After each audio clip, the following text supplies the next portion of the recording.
Deusas e deuses, muitíssimo bem-vindos a este novo momento, a este cenário diviníssimo, a tudo que nos cabe, porque nós somos de milhões. Eu sou a Kelly Soares e este é o Afrodite.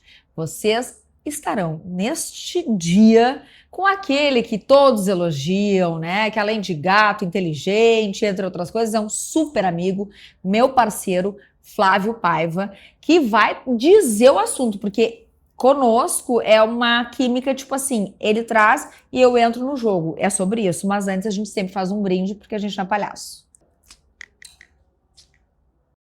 Então, Flávio, como a gente sempre faz, e há uma combinação minha e do Flávio, a gente deixa que ele traga o assunto, porque ele é provocativo, e eu também, mas a ideia é que a gente faça um bate-bola aqui, obviamente que não necessariamente concordando, Claro. mas justamente levando para vocês esses questionamentos que nos assistem e que gostam tanto dos programas que a gente faz. Então eu quero saber qual é a babadeira de hoje para a gente começar. Hoje nós vamos falar sobre a economia do afeto. Uau. Quando o amor vira uma mercadoria.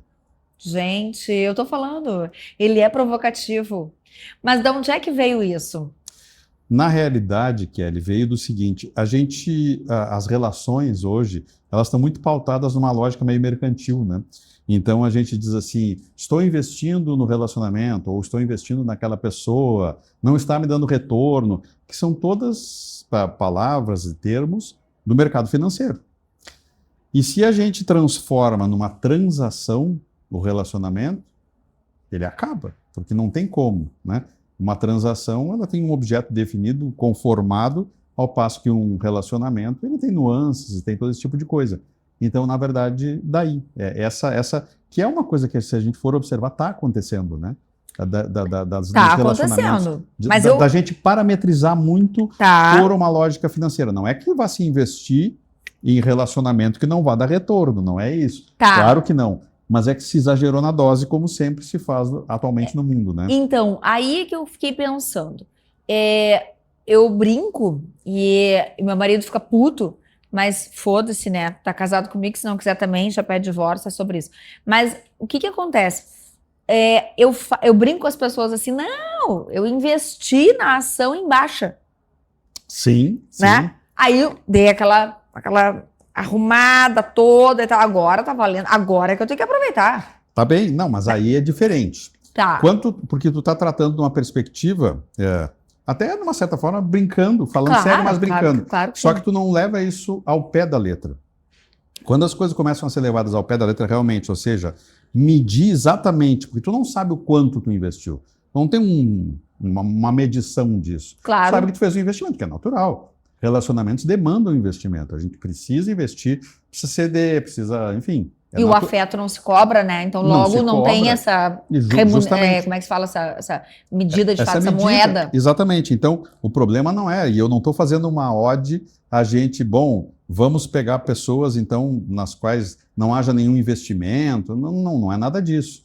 Claro que sim, é natural, em qualquer relacionamento humano, não só no relacionamento amoroso, de que a gente tenha uma dinâmica de, puxa, eu estou investindo, eu imagino que eu vou ter algum tipo de retorno. É natural.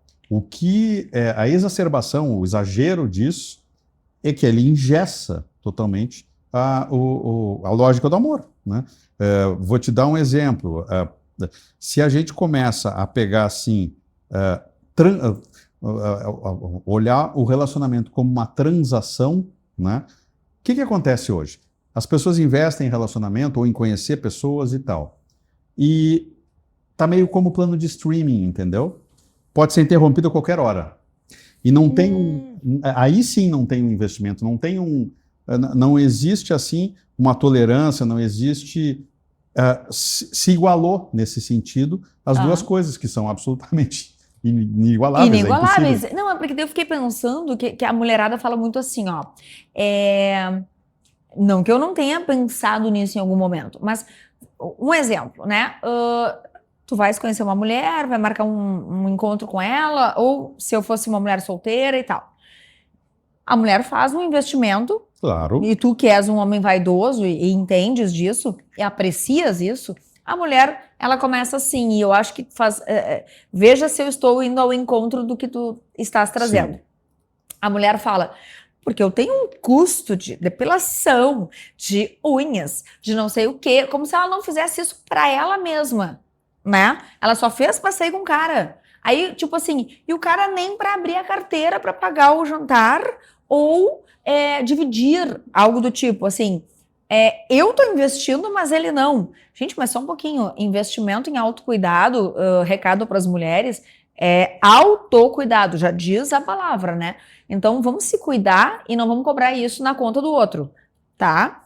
Porque afeto, aí vem uma outra história. O investimento que a gente está falando talvez seja, eu te liguei, eu te procurei, há uma contrapartida, essa contrapartida flui mais, a coisa vai afunilando para uma intimidade. Exato, exatamente. Peguei o teu gancho? Acho que sim, e eu acho que sim. O problema que eu vejo não é, e claro que sim, existe um investimento e tal, mas como tu disse, primeiro, né, o primeiro investimento é na gente mesmo, realmente, isso até para a saúde mental da gente. Total. O primeiro tem que ser na gente mesmo. E a lógica, vamos dizer assim, ela é mais porosa, ela é menos rígida como se fosse uma transação financeira. Se a gente pegar uma transação financeira, ou um plano de streaming, ou de celular, ou seja o que for, ele pode ser sem penalidade interrompido, digamos assim, e encerra seu assunto. A lógica de aplicativos, de coisas do gênero, existe um descarte muito rápido. Então, nesse sentido, está sendo muito medido. A gente vive uma sociedade muito metrificada, né?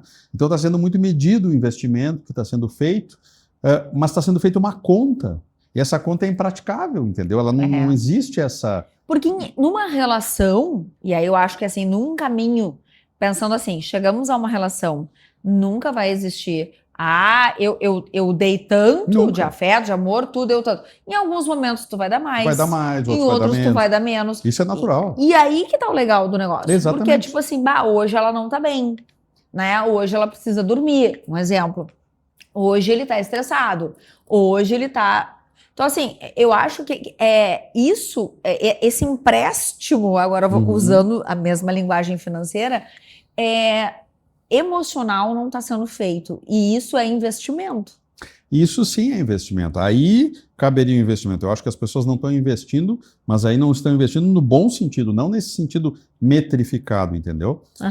E o que eu vejo? Eu antes, né, li, existe um filósofo sul-coreano, o Byung-Chul Han.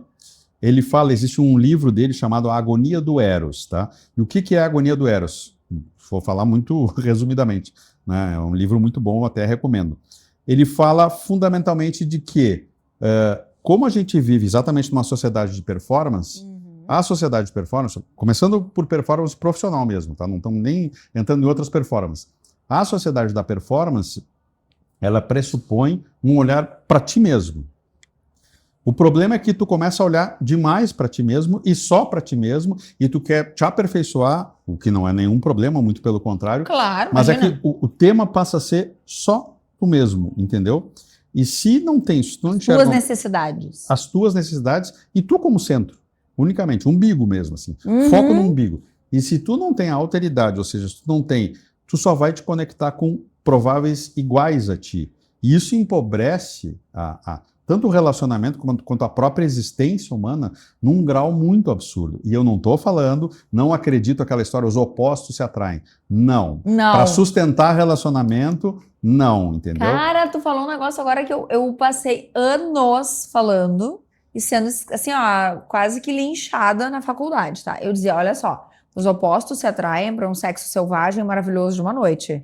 Mas não para conviver, para construir uma vida. Exatamente. Quando eu falo porque precisa ser complementar. Total. Pelo amor de Deus. E tem que ter, evidentemente, pontos muito em comum, sejam valores, sejam gostos também. Não que um sexo selvagem não seja importante, não é claro verdade, mas tá tudo bem. Mas assim, então, sejam gostos, é óbvio que tem que ter semelhança, muito mais. Isso mantém e constrói muito mais do que diferença.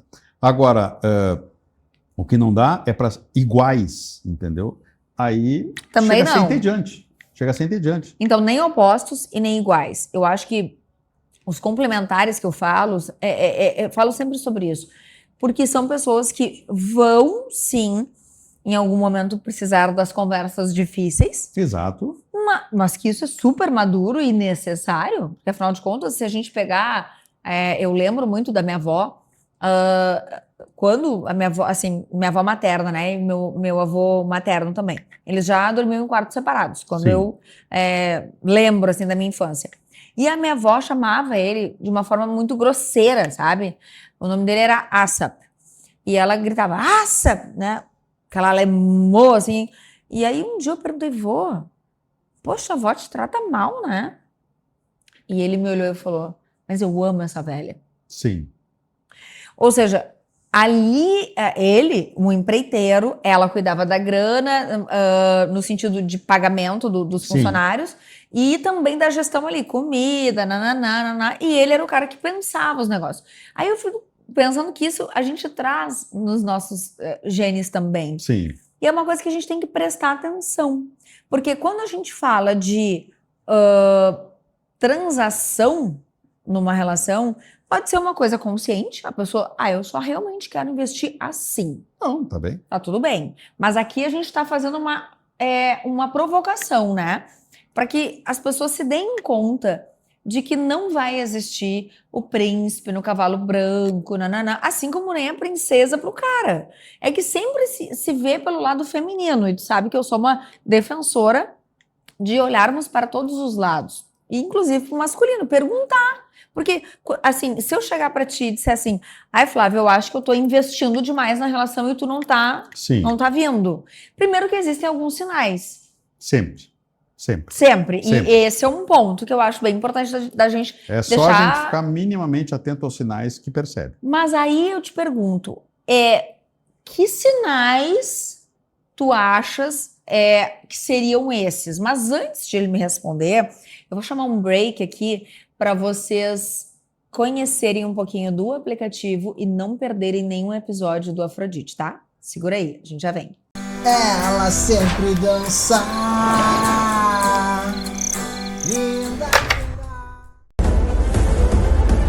A forma como assistimos TV mudou e a Soul TV oferece mais de 200 canais totalmente grátis. É isso mesmo que você ouviu, totalmente grátis. É muito simples. Baixe o aplicativo entrando nas lojas da Play Store, Apple Store e nas suas Smart TVs, Samsung e LG.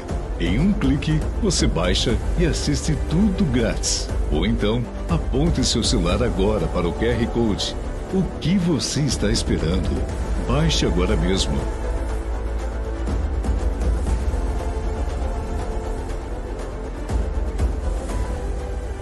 Oferecemos uma seleção incomparável de filmes, séries, desenhos animados, notícias e programas culturais que celebram a diversidade de todo o Brasil.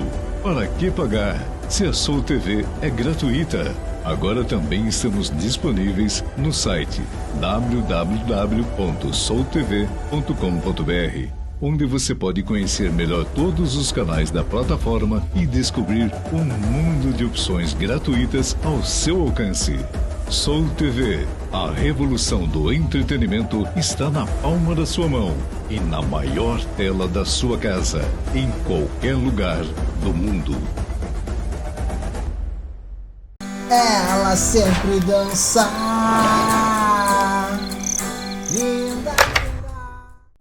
Voltamos e agora eu quero ouvir, né, a resposta do Flávio, que na verdade não é exatamente uma resposta, mas é uma percepção que ele tem neste sentido em relação a sinais, porque a gente pode dizer que sinais são iguais, eles são sempre os mesmos ou não? A gente tem que observar a pessoa, sentir a pessoa, como é que tu percebes isso? Eu acho que a gente estava falando agora no intervalo sobre comunicação. Eu acho que a comunicação ela se dá de diferentes formas, dependendo da pessoa em questão, né? E dependendo, inclusive, da dinâmica de relacionamento ou não, né? Eu acho que existem sinais muito objetivos e específicos. Por exemplo, né? Eu já falei, eu acho que no episódio anterior, quando a pessoa tem interesse na outra, ela não deixa nenhuma dúvida, ela deixa muito claro, aquilo é cristalino, é um sim com todas as letras, é muito cristalino. né? Se há dúvida ou alguma, é porque a coisa pode até estar num estágio, vamos dizer assim, intermediário, mas realmente não é uma coisa assim, convicta, né? Então, acho que os sinais, sim, podem ser variados, mas os sinais de interesse são meio universais, né? Se a pessoa te procura, se a pessoa te responde, se a pessoa, né? Então, eu vejo muito isso. Na contramão disso, tem... eu trouxe hoje 5 dicas de livros, tá? Que depois a gente pode deixar... Isso, a gente vai deixar aqui, vamos colocar aqui para vocês. Porque até eu, né, vou ter que fazer um tema de casa, é sobre isso. Né, um é do Zygmunt Bauman, que é o Amor Líquido, esse é bem conhecido. O outro do Byung-Chul Han, esse é a Agonia do Eros. E dessa, agora me falhou o nome dela, mas que ela fala The End of Love, né? E ela usa um termo, inclusive, unloving, que as pessoas estão deixando de amar, que estão deixando de sentir, o que é pior. As pessoas estão se blindando de uma maneira tal que elas começam a parar de sentir, que é a coisa pior que pode acontecer. E aí a gente se aproxima, voltando à coisa transacional. Porque aí tu conforma e torna objeto aquilo ali, e aí, aí tu pode imprimir uma lógica de transação em cima de alguma coisa. E aí é lógico, não é afeto. Aí é lógico, aí é... Né? Então, não conecta. Não conecta. Então, não existe essa possibilidade desta dinâmica, digamos assim. Porque as pessoas são muito diferentes, e claro, como a gente estava dizendo, para formarem algum tipo de relacionamento tem que ser muito parecidas também. Mas parecidas com muitas diferenças, né? Eu acho que parecidas nos valores... como é que eu posso te dizer assim? Essenciais. Sim. Aqueles que a tua família trouxe como índole, como, assim, aquelas bases. Sim. Essas são inegociáveis numa relação. Existem coisas que são inegociáveis que a gente fala, né? Existem valores que são inegociáveis. Mas eu acho que, fundamentalmente, é isso. A gente deve enxergar, não com essa lógica, como se fosse um plano de streaming, entendeu? Sim, aí fazer uma planilha ainda, né? É quase isso. E existe um outro livro que eu também vou deixar depois a indicação, O Paradoxo da Escolha. E aí ele usa até um exemplo. Se tu vai numa sorveteria e tem 3 sabores de sorvete, tu escolhe 1 ou 2, enfim, bom, tu sai satisfeito. Se tu vai na mesma sorveteria e tem 50 sabores, tu sai assim, puxa vida, mas será que eu escolhi o sabor certo? Entendeu? Como a gente tem muita oferta de tudo na vida, claro que a gente está falando de relacionamentos, mas de tudo na vida, a gente está sempre em dúvida. Então esse paradoxo da escolha, teoricamente, ele seria extremamente positivo, porque ele permitiria que a gente tivesse mais opções, mas ao mesmo tempo ele é meio aprisionante, ele é meio engessador, exatamente por isso, ele paralisa as pessoas. E principalmente deixa um gosto residual. Eu não gosto de água tônica, tá? Quem gosta. Tem quem gosta. Eu sou a que gosta. Mas ela, de qualquer forma, gostando ou não, ela tem aquele retrogosto amarguinho, digamos assim. Tem. Este é o retrogosto, tá? O efeito água tônica, que as pessoas ficam, muitas vezes, em conhecer pessoas. Puxa vida, tá? Eu estou conhecendo e estou investindo, aí para usar o termo, nesta pessoa aqui. Mas será que a pessoa A, B, C, D que existe? E se nós temos 8 bilhões de pessoas, tem bastante gente no mundo. Será que essa pessoa aqui não é melhor? Ou será... Então, sempre acabam as pessoas que entram nessa lógica, elas podem acabar... Bom, eu vou dar uma olhada aqui, sabe? Então, e aí tu nunca aprofunda em nada. E aí não se constrói absolutamente nada. Não, eu curti muito isso. É um corte certo, assim, falar, comparar isso com água tônica. Porque, de fato... Né? Que é o quinino, né? Exato. Então, assim, isso aqui tem gosto de quinino, não rolou. Mas existe também uma insistência que eu percebo, obviamente, por ter muitas amigas e pessoas que me procuram e que comentam, e, enfim, abrem o coração, que, assim, a mulher, ela vai. Aí o cara, no início, ele dá um gás, assim, ele não, retorna, ele mostra interesse, enfim. A sensação que me dá quando uma amiga conta uma história assim, por exemplo, mas ele estava me procurando, ele estava fazendo, ele estava correspondendo. Em algum momento, ele parou, ou ele diminuiu. E aí, daqui a pouco, ele deu um PT. Sim. Aí eu falo assim, bom, a minha interpretação, ele tinha 5 ou ele tinha 3? Ele tava... No sabor de sorvete. Exato. Perfeito. Sorvete. Aí ele falou, preferiu, Acho né? Só que, na verdade, este mesmo cara, muito provavelmente, não vai consumir sabor nenhum efetivamente. Exatamente. Não é vai aí ter que um eu queria sabor chegar. preferido, não vai ter. Então, na verdade, a gente não vai de nada a lugar nenhum, entendeu? Fica experimentando, né? Para troca de corpos, ok, isso pode funcionar, mas isso não constrói nada, não consolida nada, não Mas cria nada. e ainda acho que isso vai sempre ao encontro do que a gente bate e vai levantar sempre essa bandeira, que é o autoconhecimento. Porque quando tu sabe o que tu quer, fica muito fácil de comunicar para a pessoa, fica muito fácil de tu lidar com essas frustrações, porque às vezes tu coloca uma super expectativa num cara, numa mulher, e não é tudo aquilo, enfim, paciência. Mas quando tu te conhece, tu sabe, até aqui eu vou. Sim. Mais do que isso, eu já tô me expondo e já ficou feio, Mas já ficou existe ruim. uma variável, Mas né? tá difícil também, né, de ter isso. Sim, mas existe uma variável que é a seguinte, são as experiências, né? Ou seja, eu recentemente vi, agora no domingo passado, o filme A Empregada. E o filme, eu não posso dar spoiler, tá? Não posso falar muito porque senão começa a entregar o filme. Mas ele mostra exatamente como é possível, especialmente para a mulher, ter experiências muito ruins. Essas experiências deixam residuais, elas deixam eventualmente traumas, então elas deixam esses residuais. Esses residuais, eles funcionam como uma espécie de véu, uma camada que encobre essa visão mais cristalina de si mesmo ou da própria situação, né? Então, tanto isso quanto eventualmente deixar fantasmas. Então, as coisas funcionam um pouco. Eu vi esse filme, inclusive foi engraçado, porque eu vi com amigas, amigos e tal, e até aplaudiram no final, e nós estávamos conversando, depois que muito provavelmente foram mulheres que mais aplaudiram no final. O filme é bom, mesmo para homens, não é isso, mas assim, ele toca muito mais o universo feminino e conversa um pouco com isso, né? Então, se por um lado sim, a gente tem que ter autoconhecimento, por outro lado, a gente é contaminado pelas experiências. Eu já falei também que aquela frase do Ortega y Gasset, que eu gosto muito, que o homem, que ele usava para a espécie humana, que na época se falava só o homem, é o homem e suas circunstâncias, né? Uhum. Ou seja, o que acontece com a gente, ou que em filosofia eles chamam de contingência. O que está acontecendo, o que já aconteceu na tua vida de tal forma que te faz agir ou reagir de uma determinada forma. Então, o autoconhecimento ele sempre vai ser essencial, sempre, seja na forma de terapia, filosofia, reflexão, meditação, não importa muito a forma, mas também ele tem muito isso, ele necessita, ele pode ser contaminado por experiências anteriores ou... Tanto enfim. que em psicologia falamos, né, somos seres que temos carga genética, Sim. mas somos produto do nosso ambiente. Do nosso ambiente, exatamente. E eu posso vir com uma super... como é que eu digo assim, uma super capacidade ser abafada por aquele ambiente ou não. Sim, sim. Então, isso vai super ao encontro e reforça o que tu estás dizendo. Só que também eu acho que é um alerta. Em que ambiente estamos nos colocando? Em que relações? Em que nível de relações estamos nos colocando? Porque, e com que pessoas? Uhum.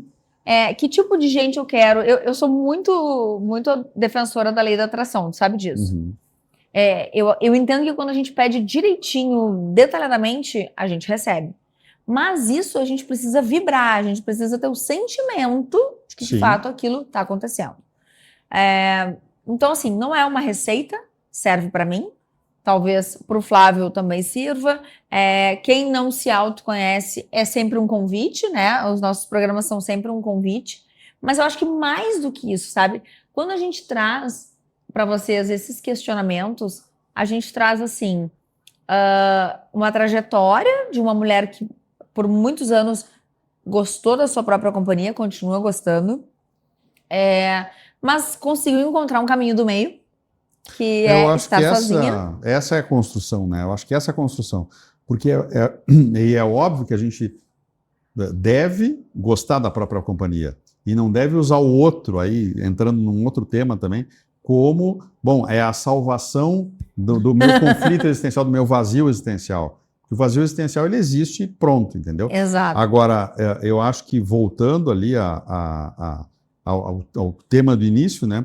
Eu acho que o amor, ele não pode virar uma mercadoria, entendeu? Então, essa economia do afeto, na verdade, ela é uma provocação porque ela tem que tem que terminar, porque a gente tem que se afastar disso. Bom, como é que faz isso? A primeira medida, aí sim, voltando para o autoconhecimento, é a gente se observar, né? A gente se observar. Eu fiz um pequeno vídeo lá no meu Instagram em que eu falo, meu pai era arquiteto e ele fazia perspectivas a partir de pontos de fuga, que são os pontos de onde partem as linhas, né?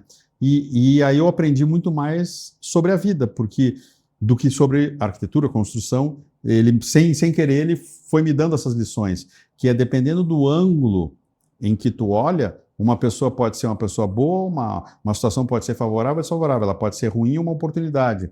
Da mesma forma isso, se a gente se afastar e se observar um pouco, criticamente, né? Criticamente, tem que ser sem passar paninho, né? Tem que ser uma coisa consistente. Se a gente se observar como a gente está se comportando, e será que a gente não está agindo da mesma forma? E eu não estou tirando também a mim o do teu da próprio reta processo. é Não, tipo, de forma não, nenhuma. claro. Não estou me tirando do processo. É um processo que está acontecendo, entendeu? Só que o pior de tudo é que ele é de um empobrecimento brutal. Então, assim, para a existência humana. Então, assim, como fazer para sair? A primeira coisa, se afastar um pouco do cenário, digamos assim, para se observar, ler, refletir, pensar, conversar, ter conversas ricas e tudo mais. Eu acho que aí a gente constrói. Não é que a gente vá, bom, nós vamos mudar a humanidade. Não, não é isso. Mas se a gente mudar ali a quadra, o quarteirão da gente, já está muito bom, já está entendeu, muito Kelly? bom, porque daí estamos nos 6 graus de separação, Já está bem, né? né? Que Então, já nos garante. Eu acho que é exatamente sobre isso. E a profundidade, eu sempre digo assim, sobe no muro, te olha, observa a cena, não custa. Para algumas pessoas custa. E eu acho que é aí... eu e a música, aí que mora o perigo. sim. É tipo isso. As pessoas têm muito medo de subir nesse muro e olhar, porque elas é mais fácil projetar no outro aquilo que é teu. Sempre. Não, a culpa sempre é do outro, como se diz, né? Então, claro, é muito mais difícil a gente... E o autoconhecimento tem uma dualidade. A gente sempre ouve, digamos assim, as pessoas falando, não, autoconhecimento como se fosse necessariamente uma resultante positiva. Não. Tu pode olhar para dentro de ti mesmo Pelo contrário. e ver muita porcaria, entendeu? Eu digo Só que aí tem que ser sincero, né, consigo mesmo. Então, eu acho que muita gente não faz esse caminho porque a gente enxerga muitas sombras que a gente não quer enxergar. Mas essas sombras, elas são necessárias para que a gente chegue a um caminho livre, leve, solto e básico, assim, fluido. Que não é, a Kelly tem que sentar assim porque o Flávio acha bonito assim. É de uma naturalidade, de uma fluidez, assim como os nossos papos aqui, né? Que vocês sabem que são sempre profundos e ao mesmo tempo leves e ao mesmo tempo provocativos. E vocês adoram, eu recebo muitos feedbacks positivos, tá? Sim. Das nossas conversas, as pessoas... Ou seja, o que comprova a necessidade dos assuntos que estamos trazendo. Sim. E que as pessoas talvez não estejam conversando com seus parceiros, com os seus cases pela vida e tudo mais, mas quem sabe fique um convite de conversarem com vocês mesmos, né? Subam nesse muro, conversem e aceitem aquilo que aparecer, porque é dolorido? Sim, mas a gente não cresce sem dor e a vida é sobre isso. É com dor? Mas, meus amores, depois vem a parte mais maravilhosa, que é brindar a vida consigo e com o outro, assim como o meu super parceiro aqui. Querido, muito obrigado. Mais uma vez, aquele episódio de milhões, tá? Beijocas pra vocês e até o próximo.